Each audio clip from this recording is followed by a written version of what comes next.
Ce qui m'a séduit dans l'idée de créer Pour Essential Parfum, c'était d'abord la liberté totale de pouvoir proposer une note qui me passerait par la tête, que j'avais envie de proposer. D'avoir aussi une liberté dans le prix, parce qu'on n'a pas toujours autant d'argent pour créer des parfums. Et du coup, j'ai pu utiliser des matières premières que j'adore en très grande quantité, ce qui est un privilège.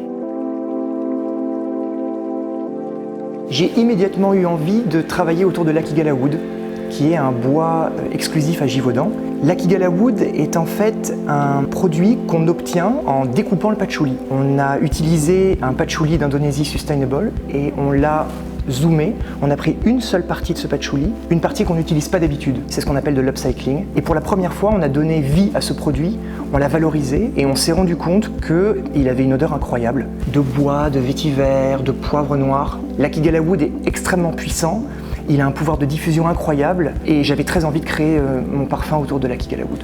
Ma création autour de ce bois est donc devenue un bois impérial. Tout le parfum est construit autour de l'Akigala Wood et l'idée était de le sublimer, de le mettre en valeur. J'ai presque filé la métaphore de son terroir d'origine, l'Indonésie, en travaillant autour du basilic thaï, avec ses facettes anisées que j'adore.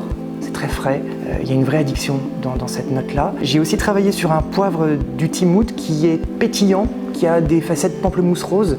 Et finalement, tout le parfum se construit et se structure autour de l'Akigala Wood et le sublime.